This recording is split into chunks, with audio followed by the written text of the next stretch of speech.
La grâce de Dieu n'annule pas, bien évidemment, son jugement, car sans la grâce, le jugement n'est qu'un acte de vengeance, et vous savez que Dieu ne prend pas de revanche contre sa création. Dieu n'est pas rancunieux, Dieu n'est pas quelqu'un qui traîne un défaut quelque part, et du coup, pour assouvir sa soif de colère et tout ça, il se venge sur nous. Dieu est notre Père. Amen. Mais il faut aussi comprendre que la grâce, sans le jugement, la grâce peut être compris comme un mépris de l'amour et de l'équité. La parole de Dieu nous invite à l'équilibre et ce sont les choses qui méritent vraiment d'être rappelées et pour nous chrétiens de comprendre ce que le Seigneur nous veut pour nous. David disait, l'Éternel est mon berger, je ne manquerai de rien. Il me fait reposer dans des verts pâturages, il me dirige près des eaux paisibles. Il restaure mon âme, il me conduit dans les sentiers de la justice à cause de son nom. Quand je marche dans la vallée de l'ombre de la mort, je ne crains aucun mal, car tu es avec moi. Ta houlette et ton bâton me rassurent. Tu dresses devant moi une table en face de mes adversaires, tu oins d'huile ma tête et ma coupe déborde. Oui, le bonheur et la grâce m'accompagneront tous les jours de ma vie et j'habiterai dans la maison de l'Éternel jusqu'à la fin de mes jours. Tu dresses devant moi une table. Mais avant cela, il dit, ta houlette et ton bâton me rassurent. David rappelle ces deux instruments utilisés par le berger dont l'objectif et de donner une direction claire à son troupeau.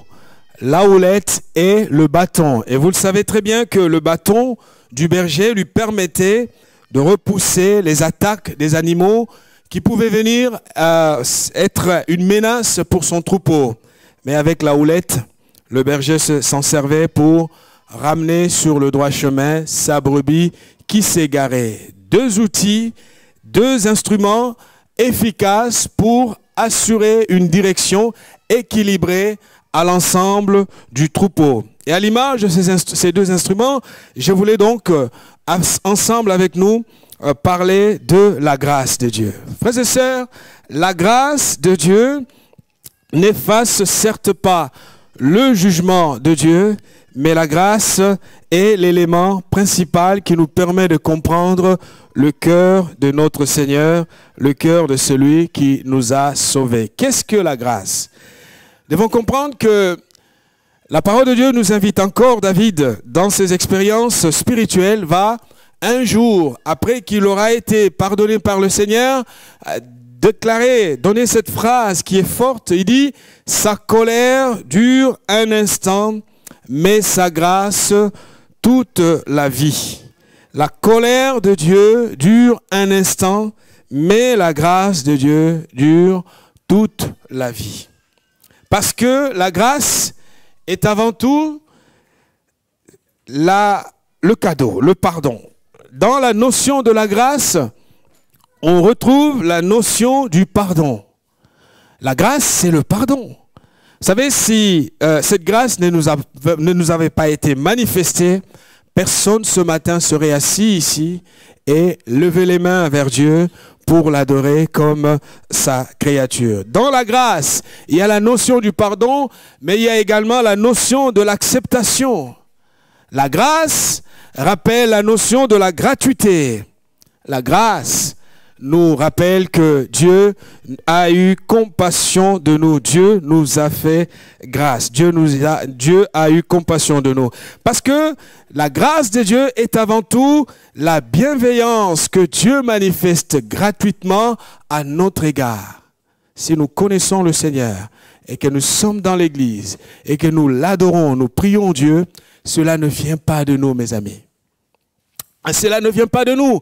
Alors, on peut toujours dire que j'ai décidé, j'ai fait ceci, je fais cela. Mais malgré tout ce que nous pouvons être tentés de croire, la grâce de Dieu est un acte gratuit de la part de celui qui nous a fait pour que nous connaissions la mesure de sa bonté à notre égard. La grâce implique la gratuité et la compassion de l'acte divin vis-à-vis de celui qui n'a pas de droit à faire valoir. La preuve en est que quand lorsque nous étions sûrs de notre conversion, jamais notre cœur a été saisi par le Seigneur. Mais c'est le jour où nous n'étions pas prêts, justement, et que sa puissance nous a convaincus de notre péché, alors nos yeux se sont ouverts sur la réalité de Dieu. Et depuis lors, nous ne savons pas ce qui s'était passé, mais une chose est vraie, nous étions autre chose avant, mais maintenant nous sommes enfants de Dieu. Et j'aime ce que l'apôtre Paul dira dans Éphésiens. L'apôtre Paul dit, car c'est par la grâce que vous êtes sauvés. C'est par la compassion gratuite de Dieu que vous êtes sauvés. C'est par le don de son pardon que vous êtes sauvés. Par le moyen de la foi.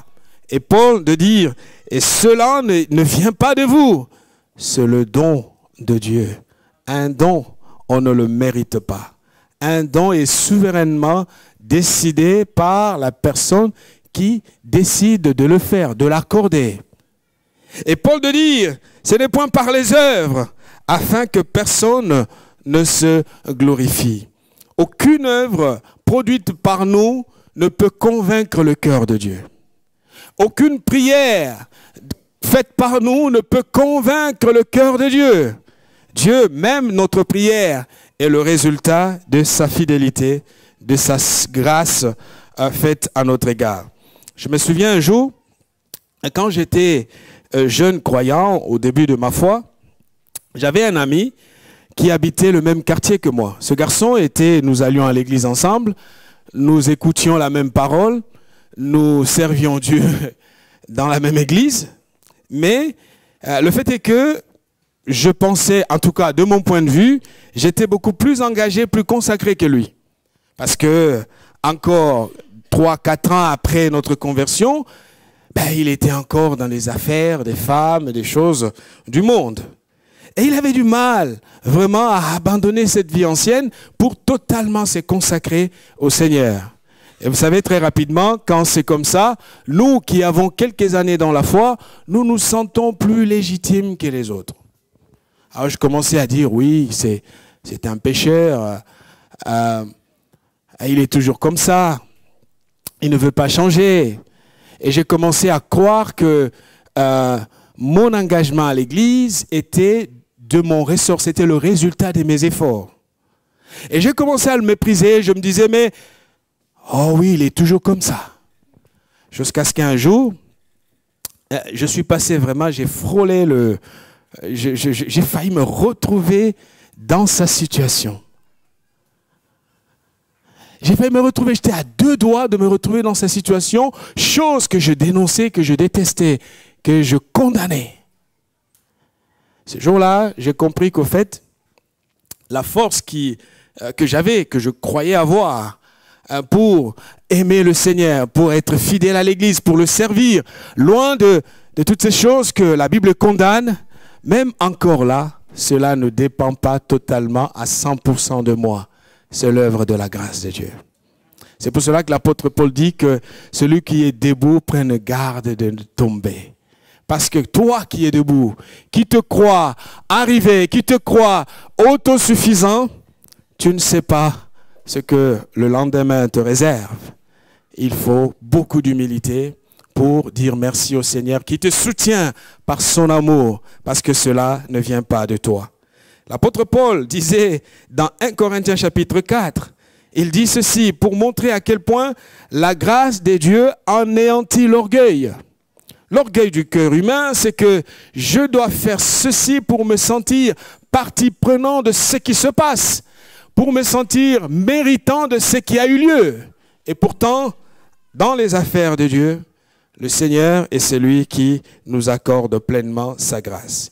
Paul disait dans 1 Corinthiens 4, verset 7, il dit ceci, « Car qui est-ce qui te distingue? Qu'as-tu que tu n'aies reçu? Et si tu l'as reçu, pourquoi te glorifies-tu? Comme si tu ne l'avais pas reçu. » la foi, la persévérance, la sanctification, la joie, tout ce que nous avons, frères et sœurs, c'est ce que Dieu nous donne. Et nous n'avons pas, il n'y a pas lieu de se glorifier au point de considérer l'autre comme étant le pécheur le plus incrédule qui a du mal à tourner le dos au monde pour venir à Jésus-Christ. Qu'est-ce que tu as reçu? Même si tu l'as, pourquoi te glorifier? Parce que tout est grâce. Amen. Quand tu te lèves, c'est par la grâce de Dieu. Quand tu viens à l'église, c'est par la grâce de Dieu. Quand tu pries, c'est la grâce de Dieu qui te donne la force d'être debout et de poursuivre ta marche. Le jour où tu arrêteras de t'appuyer sur la grâce et croire que tu es capable de quoi que ce soit, ce jour-là, ce sera le commencement de la chute, le commencement de la fin. Parce que Dieu ne donne pas sa gloire aux hommes. Dieu préserve précieusement ce qui lui revient. Encore Paul, dans 1 Corinthiens chapitre 10, l'apôtre disait, au verset 11 à 12, il dit, car ces choses leur sont arrivées. Lorsque d'autres sont tombés, se sont retrouvés loin de Dieu, Paul dit, ces choses leur sont arrivées pour servir d'exemple. Et elles ont été écrites pour notre instruction, à nous qui sommes parvenus à la fin des siècles. Et Paul de dire, ainsi donc, que celui qui croit être debout, si tu crois être debout, prends garde de ne pas tomber. Si tu crois être fort, prends garde de ne pas demain te retrouver de l'autre côté. Et c'est là que la honte et le diable viendront ensemble pour te rappeler, tu as beaucoup crié, tu as beaucoup chanté, où est-ce que nous en sommes aujourd'hui? Par contre, si notre relation avec Dieu nous permet de comprendre la puissance de la grâce, mes amis, nous allons décoller avec le Seigneur parce qu'il n'y a que lui seul qui nous tient par la main comme le bon berger et nous permet de voir la direction qu'il nous convient de comprendre. Vous savez, j'entends dans les églises des gens très intégristes, avec un discours vraiment méchant, un discours radical, à la limite des autres intégristes.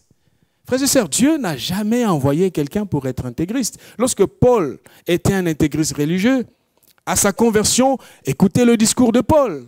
C'est un discours plein de grâce, parce qu'il a compris que c'est bien de courir, mais la force ne vient pas à celui qui court. C'est la grâce de Dieu qui produit l'impossible dans notre vie. Comprenons la puissance de la grâce. Et quand on a bien compris la puissance de la grâce, on ne bascule pas non plus dans la permissivité. Parce que comprendre la grâce, c'est aimer davantage celui qui, dans sa souveraineté, vient à moi pour me donner la force dont j'ai besoin pour que je puisse aller de l'avant.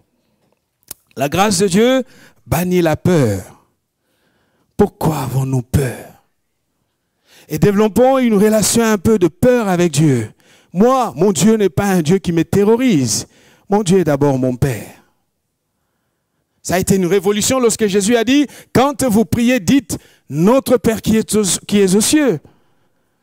Dans le judaïsme et dans les religions qui existaient, Dieu était un personnage qui terrorisait. Mais lorsque le Seigneur Jésus arrive, il dit, oui, il est Dieu, oui, il est loin, mais comprenez d'abord qu'il est votre Père. Je ne pars pas devant mon Père en tremblant ou en soupçonnant mon Père d'un méchant projet à mon égard. Et si Dieu est mon Père, je crois en l'amour de Dieu. Et je sais qu'il est là, malgré mes faiblesses, malgré mes combats, malgré mes difficultés, malgré ma misère. Dieu est avant tout mon Père. Jean disait, la crainte n'est pas dans l'amour. 1 Jean chapitre 4, versets 18 et 19. La crainte n'est pas dans l'amour. Vous ne pouvez pas développer une psychose à l'égard de Dieu. Parce que, dit Jean, mais l'amour parfait bannit la crainte. Si je suis dans un amour parfait avec Dieu, j'exclus la crainte. Car la crainte suppose un châtiment, et celui qui craint n'est pas parfait dans l'amour. Et l'apôtre de dire, pour nous, nous l'aimons parce qu'il nous a aimés le premier. La relation avec Dieu n'est pas dans ce que je fais d'abord. La relation avec Dieu, elle a pour source l'amour qui vient de Dieu vers moi, tel que je suis, où il me trouve, et il me prend, me lave, me sanctifie, me purifie.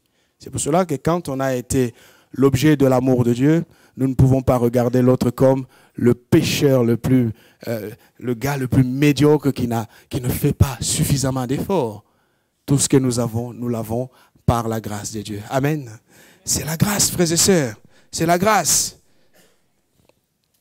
Les relations qui existent entre Dieu et nous sont basées sur son amour. Vous savez, lorsque l'apôtre Paul donnait des consignes à Timothée concernant les responsables à nommer dans l'Église, parce que souvent, les nouveaux convertis ont un discours de légalisme. Et ça, c'est un grand piège. Je vous ai donné mon exemple. À mes débuts, j'étais très légaliste. Je voulais attribuer tout ce que je faisais sur mes efforts. Qu'est-ce que c'est que mes efforts, finalement? Et j'avais un regard de dédain à l'égard des autres. Et on développe un orgueil en soi. On dit, mais tiens, pourquoi il ne fait pas ci? Pourquoi il est comme ça? Pourquoi il est comme ça? Non! Déjà, ce que je fais, je ne sais pas comment je le fais. Tout est grâce. Il n'y a pas lieu de laisser un espace à l'orgueil dans son cœur. Nous nous levons et nous dormons par la grâce de Dieu. L'apôtre Paul disait, justement, donnant des avertissements à Timothée, parce que il disait, mais les gens que tu vas nommer responsables à l'église, Timothée, écoute des consignes. Parce que souvent, quand on croit lire quelques versets bibliques, ça y est, on est le super interprète. Et souvent, on fait un commentaire à tort et à travers. On force le texte biblique parce qu'on a une idée dans sa tête. Quand on a fait quelques jeûnes de prière, allez, ça y est, je suis plus fort que les autres. Parce qu'ils n'arrivent pas à jeûner une journée. Moi, tu sais, j'en ai fait une semaine de jeûne et prière. Donc je me sens plus proche de Dieu. Dieu me parle, Dieu me parle. Ça ne veut rien dire. Hein? Ça ne veut rien dire. Paul dit à Timothée, il ne faut pas, 1 Timothée 3, 6 et 7, il ne faut pas qu'il soit un nouveau converti. Je vous ai donné mon expérience sur mes 3-4 premières années. Quand on est nouveau converti, les choses sont tellement nouvelles pour nous. On surfe dans un bain de quelque chose qui nous porte. Et on n'a pas le regard avisé. On n'a pas le regard qui prend du recul sur beaucoup de choses. Quand je n'étais pas pasteur, comment je critiquais les pasteurs? C'est pas assez bien comme ça. Voilà. Mais quand je suis devenu pasteur, j'ai poussé la barbe blanche vite. C'est pas pareil. Quand on est de l'autre côté que quand on est ici. Et que chaque fois qu'on doit monter sur l'estrade, qu'on a le vent de Noé, on a la pression sur son corps. Et c'est ça le métier. Chaque fois qu'on parle, c'est comme si je parlais pour la première fois. Il y a un fardeau sur moi, jusqu'à ce que je délivre la parole de Dieu. Mais de l'autre côté, mon pasteur, il ne fait pas assez ci, il ne fait pas assez ça. Bon, c'est pas grave, je l'ai fait.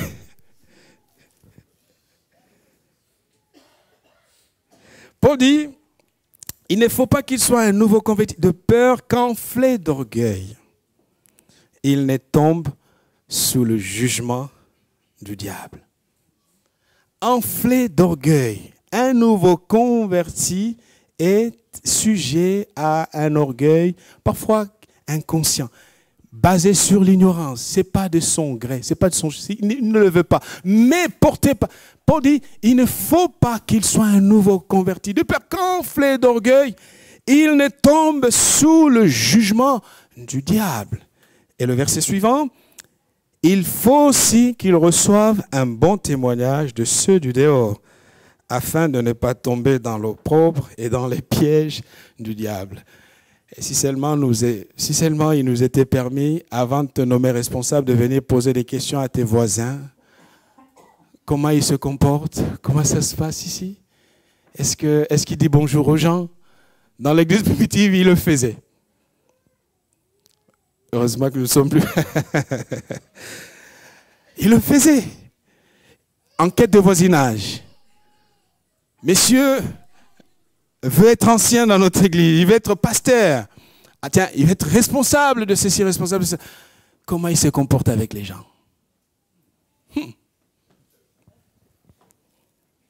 Alléluia. Vous voyez que c'est la grâce, hein? C'est la grâce.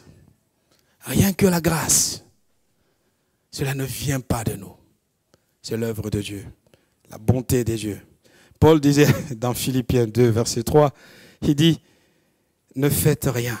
Alors ne faites rien par esprit de parti ou de vaine gloire. Philippiens 2, 3. Par esprit de parti ou de vaine gloire. Mais que l'humilité vous fasse regarder les autres comme étant au-dessus de vous, mais de vous-même. Que chacun de vous, au lieu de considérer ses propres intérêts, considère aussi ceux des autres. Ne faites rien par esprit de vaine gloire, esprit de parti ou par vaine gloire. Que l'humilité vous fasse regarder les autres comme étant au-dessus de vous-même. Quand je regarde mon frère, quand je regarde ma sœur, dans ma tête, il faut que je me dise, celle-ci est plus que moi, elle est plus grande que moi. Je la mets au-dessus. Je ne la regarde pas d'en haut en me disant, ouf. Ça fait 4 semaines que je ne l'ai pas vu à l'église. J'ai été voir son profil Facebook. C'est dramatique, c'est grave. Et tu as vu la jupe qu'elle a portée? Et après, cette personne qui porte cette jupe bizarre, il faut que je la regarde comme étant au-dessus de moi-même. Que je renvoie l'amour de Dieu. Parce que là, vous savez, alors il y a des adultes parmi nous, des gens mariés. Vous savez, quand on aime, parfois on n'a pas besoin de parler, de dire. Il y a un truc, il y a un courant qui passe. Lorsque l'autre sent qu'il existe dans tes yeux, qu'il est compris, qu'il est écouté par toi, ça se sent. Ça se sent. Ce n'est pas des prières, vous savez, des prières religieuses, tout ça, avec un vocabulaire élaboré, tout ça, spirituel.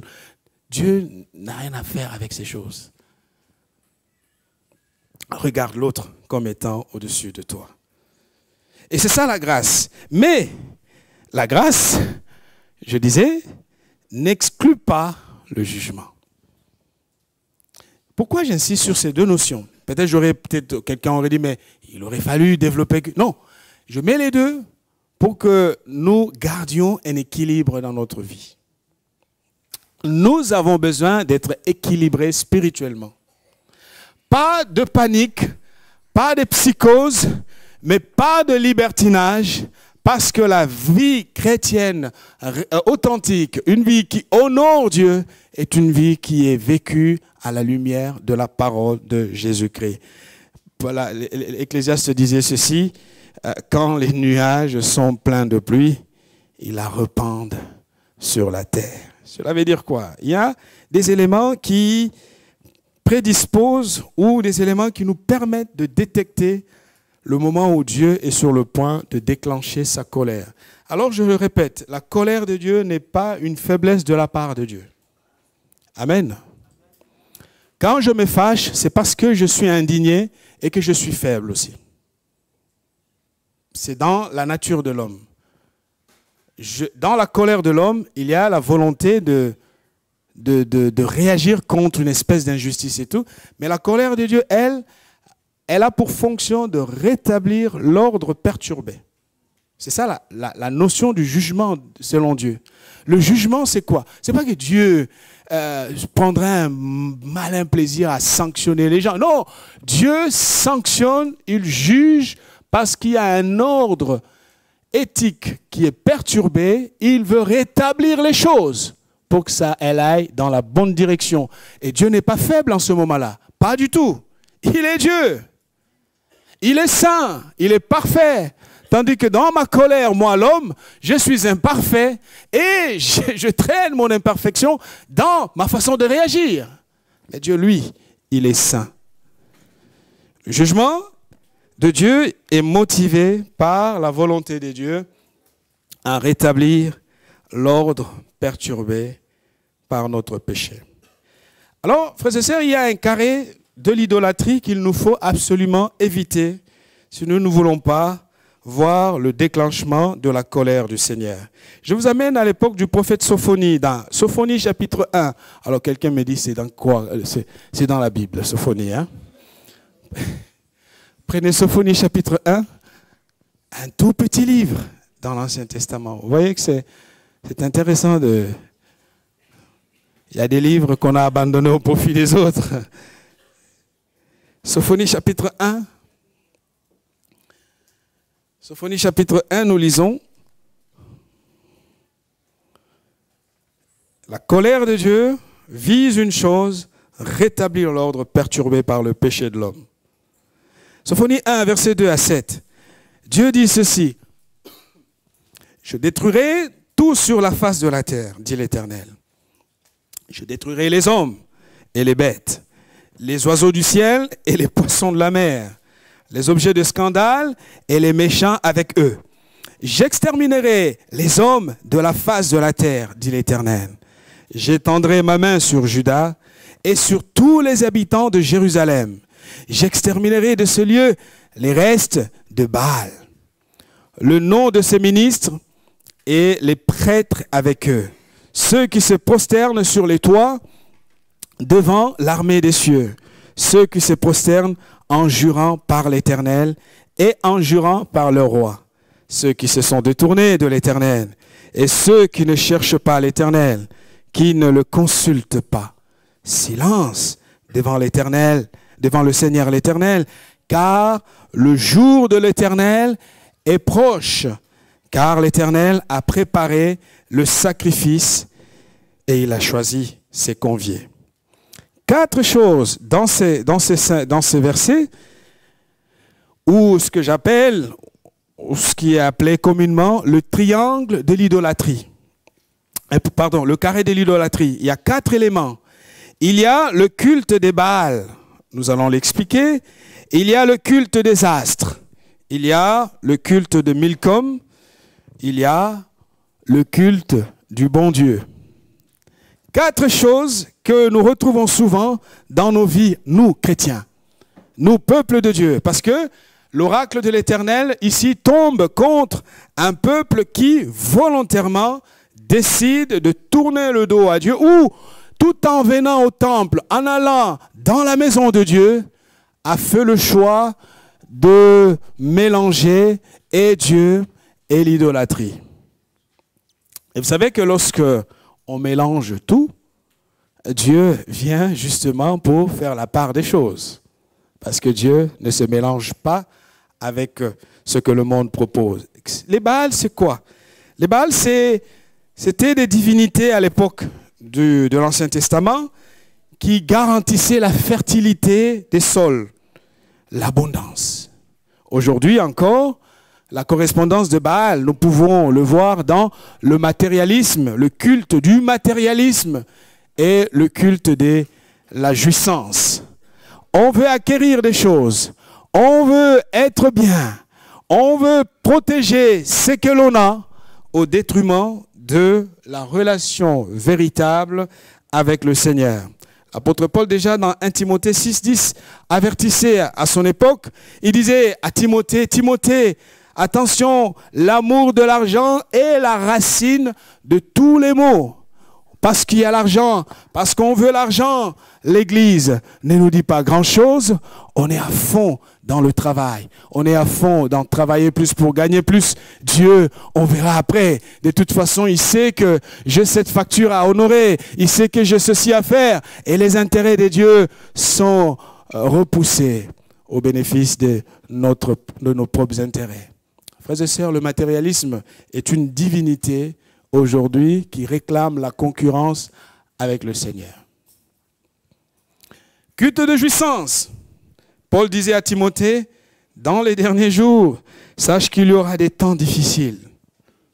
2 Timothée 3, verset 1-5. Les hommes seront égoïstes. Les hommes seront amis de l'argent. Les hommes seront fanfarons, hautains, blasphémateurs, rebelles à leurs parents ingrats, insensibles, déloyaux, calomniateurs, intempérats, cruels, ennemis des gens de bien, traîtres. Et il dit, aimant le plaisir plus que Dieu. On aime le plaisir plus que Dieu.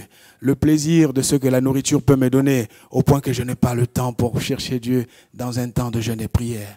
Le plaisir que les habits peuvent m'accorder, au point que tout ce que j'ai, je ne cesse d'acheter des habits. J'ai acheté de remplir ma garde-robe. Je remplis. J'oublie que toutes ces accumulations ne pourront jamais me donner la véritable paix. Frères et sœurs, le matérialisme est une idolâtrie. Le culte de la jouissance est une idolâtrie. Que le Seigneur, notre Dieu, garde l'exclusivité dans notre cœur. Qu'il soit le seul élevé et que tout ce qui vient en deuxième plan le soit avec toute la raison nécessaire. Pas question de laisser quelque chose prendre la place de Dieu. Laissons le Seigneur sur son trône et le reste viendra après. À l'époque des Baals, les Baals sont présents dans les vies des gens. Au nom des Baals, nous avons décliné tout ce que Dieu nous propose parce que nous voulons notre confort. Et après, vous voulez que dans ces conditions-là, nous voyons la main de Dieu? Je ne pense pas. Et notre société est de plus en plus enracinée dans l'idolâtrie. Mais il n'y a pas que les Baals, il y a les astres, l'équivalence de la science et de la technologie. La science qui a détrôné Dieu, selon les gens du monde. Prétention de manipuler tous les systèmes génétiques pour prolonger la vie. On explore, on va plus loin, à la recherche de tout. L'objectif est de démentir la Bible. Il dit, mais la Bible raconte... Et pourtant, le propos de la Bible n'est pas d'expliquer la science. Hein. La Bible donne une révélation sur la relation entre Dieu et sa création. La technologie. Beaucoup d'entre nous, nous nous réveillons en regardant les réseaux sociaux avant d'avoir prié. Et on regarde, quand on calcule le temps passé sur des réseaux sociaux, c'est énorme. On ne prie pas, mais on est tout le temps sur Facebook, sur Instagram, sur Twitter. Alors je ne dis pas que c'est Satan. Je dis simplement qu'il y a un problème. Lorsqu'on veut une vraie relation avec Dieu, la technologie, elle nous rend service, elle nous fait du bien. Hein? Ne me prenez pas pour quelqu'un qui descend d'une autre planète. Mais il y a lieu d'avoir un discernement sur l'utilisation de ces choses. Troisième chose, c'est Milcom qui est au fait la politique, l'espoir que l'on place dans la politique. On veut que la politique vienne changer toutes choses et nous sommes à l'époque des élections. Nous allons entendre toute espèce de promesses, des slogans. Laissez-moi vous dire, vous qui êtes chrétiens, notre espoir n'est pas dans la politique, frères et sœurs. Il y a un silence. Alors si tu crois en la politique, c'est ton problème, tu seras déçu. Notre espoir est en l'Éternel, Dieu des armées. Et lui seul. Celui-là va venir nous dire, il va changer la France.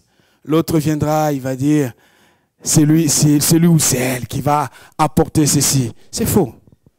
Notre espoir est en l'Éternel. Dieu est Dieu lui seul. Parce que le monde, aussi longtemps que le péché du monde sera là et que Christ ne sera pas revenu pour rédempter toutes choses, racheter toutes choses, mes amis, mes frères et sœurs, aucune solution durable ne viendra d'un homme parce que tous, ils roulent d'abord pour leurs propres intérêts, pour les intérêts de ceux qui les entourent et ils vont élaborer des discours pour embrigader les gens, pour endormir les gens. Mais nous qui sommes citoyens des cieux, nous connaissons quelle est notre véritable patrie. Notre patrie, c'est le ciel, c'est le royaume de Dieu, c'est Dieu d'abord. La politique peut faire des promesses, mais la politique n'est pas là, elle ne le fera jamais. Vous en êtes témoin. Élection après élection, personne n'a changé notre vie. C'est Dieu seul qui change la vie. À l'époque des enfants d'Israël, ils ont mis la confiance en la politique, mais ils ont été désillusionnés. Le désenchantement n'a pas tardé parce que Dieu seul est la vraie réponse. Mais il n'y a pas que cela, il y a aussi le culte du bon Dieu. Le culte du bon Dieu, c'est celui qu'on trouve parmi les chrétiens. Dieu est là que pour intervenir en cas de pépin. Je suis malade, je vais le prier pour qu'il me guérisse. Je n'ai pas de travail, je vais donc prier pour qu'il me donne du travail. Oh, je cherche un mariage, l'âge passe, le temps passe. Alors, je vais trouver mon mari, ma femme. Et si c'est ça, Dieu? Ah non, c'est dommage. Dieu n'est pas là pour intervenir qu'en cas de besoin. Dieu est là parce qu'il est la source de tout. Y a-t-il dans notre génération des gens comme Job qui diront très bien que l'Éternel a donné, l'Éternel a repris, que le nom de l'Éternel soit glorifié? Parce que Job avait sa relation fondée sur le solide, pas sur ce que Dieu pouvait donner, mais sur ce que Dieu était dans sa nature. Je vais terminer en rappelant, frères et sœurs, que ces choses méritent un équilibre en nous. La colère de Dieu, comme l'a dit David, ne dure qu'un instant. La grâce de Dieu est là. Entre dans la grâce. Arrête de te croire sage. Arrête de... Vous savez, il y a des gens qui, au lieu de donner leur cœur au Seigneur, se disent, mais bon, un jour, tu n'es pas le maître de ton temps. Nous sommes ici aujourd'hui. Tu n'as aucune garantie de voir le jour, d'avoir la vie demain, de voir le jour. Dieu veut que tu l'acceptes aujourd'hui et maintenant. David disait que la grâce de Dieu dure toute la vie. Et j'aime aussi ce que Jérémie dira dans les Lamentations. Il dit, les bontés de l'Éternel ne sont pas épuisées. Les compassions de Dieu ne sont pas à leur terme. Elles se renouvellent chaque matin. Alors que tu es peut-être brisé par une situation personnelle, par un divorce, par une rupture qui te met dans un état où tu n'as plus d'espoir, je vais te dire que Dieu est toujours bon à ton égard. Et si ce matin, tu as accepté de venir à lui tel que tu es, le Seigneur transformera ta tristesse en allégresse. La joie sera là, la paix sera là, la grâce de Dieu viendra restaurer toutes choses parce qu'il est le Dieu qui opère des miracles. Il agit au-delà de ce que nous pouvons penser et imaginer. Espère en l'Éternel. Ne t'appuie pas sur ta force. Aie confiance à Dieu. Oui, le Seigneur est là et sa grâce est à la portée. Elle veut te libérer de ta vie passée. Nous allons prier tous ensemble. Seigneur Jésus. Alléluia, Seigneur.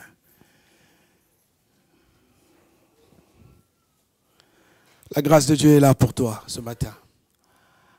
Alors peut-être que tu réfléchis beaucoup à ta vie et depuis un moment, le Seigneur est en train de t'interpeller, de frapper à la porte de ton cœur. Mais tu repousses l'offre. Tu te dis avoir le temps. Laisse-moi te dire, cela ne dépend pas de tes efforts. N'attends pas d'être saint pour venir à Dieu. N'attends pas d'avoir tout fait pour venir à lui. Viens à lui tel que tu es. Ce matin, le Saint-Esprit est là, Dieu est là. Sa volonté pour toi, c'est de te donner la vie avec abondance. Tu verras, la paix de Dieu viendra envahir ton cœur. Elle chassera toutes les ténèbres qui t'envahissent. Elle te permettra, cette paix, de relever la tête et de marcher avec espérance. Si tu es là, je vais prier avec toi. Lève-toi, je vais prier pour toi. Celui qui veut donner son cœur à Dieu, qui veut abandonner sa vie entre les mains du Seigneur, qu'il se lève. Nous allons prier ensemble. Alléluia. Jésus, merci. Alléluia. Celui qui veut s'appuyer sur la grâce de Dieu qui se lève. La grâce par rapport à des défis que tu connais. Merci ma sœur, merci ma sœur. Nous avons tous les yeux fermés. Alléluia. Oh Jésus. Merci. La grâce est là. Tu as peut-être fait tous les efforts, mais elles n'ont pas donné des résultats probants. Je vais te dire, compte sur la grâce de Dieu.